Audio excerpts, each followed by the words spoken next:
ചേട്ടാ വീഡിയോ എടുത്തു ഇങ്ങനെ കിടക്കണം. ആദ്യം വാൽവ് ഓഫ് ചെയ്യാം. വാൽവ് ഓഫ് ചെയ്യണം.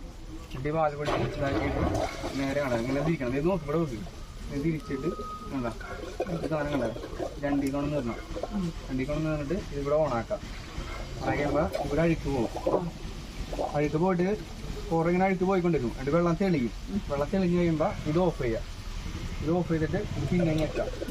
എന്താ ഞെക്കിയിട്ട് തിരിക്കാം. തിരിച്ചിട്ട് എന്താ ഇവിടെ നോക്കിയോ തിരിച്ചിട്ട് എന്താ ഇത് കണ്ട ഇത് വെട്ടി കണ്ട മൂന്നിക്കൊണ്ടിടാം. മൂന്നിക്കൊണ്ടിട്ട് ഇത് ഓണാക്കാം. ഓണാക്കി കഴിയുമ്പോൾ വെള്ളം തെളിയും. ഇത് അഴുക്ക് പോകില്ല, വെള്ളം തെളിയും. നല്ലോണം വെള്ളം തെളിയുമ്പോൾ ഓഫ് ചെയ്യുക. ഓഫ് ചെയ്തിട്ട് റിപ്പീറ്റ് ചെയ്യണം. പിന്നെ ഇത് നേരെ തിരിച്ച് ബാക്ക് ഓഫ് കൊണ്ടിടാം. ഇത് ഓണാക്കാം. ഇവിടെ ഓഫ് ചെയ്യുക. നേരെ റിൻസി കൊണ്ടിടാം. ഇത് ഓണാക്കാം. അങ്ങനെ ചെയ്യുക. പിന്നെ ബാക്ക് ഓഫ് അങ്ങനെ 3 പ്രാവശ്യം ചെയ്യുക. ചെയ്ത് കഴിഞ്ഞിട്ട് വാൽവ് ഓഫ് ചെയ്തിട്ട് നേരെ ഫിൽറ്ററിലേക്ക് കൊണ്ടുവരണം. ഒന്നിലേക്ക് കൊണ്ടിട്ടിട്ട് ഇത് ഓണാക്കി കഴിഞ്ഞാൽ നമുക്ക് വീട്ടിലേക്ക് വെള്ളം വരുള്ളൂ. ഇത് ഓണാക്കാം. എല്ലാ ടാപ്പിലേക്കും വെള്ളം വരും. ഫിൽറ്ററിൽ വെള്ളം വരും. ഇതിന് 500 നേടാം വെള്ളം പറ്റി.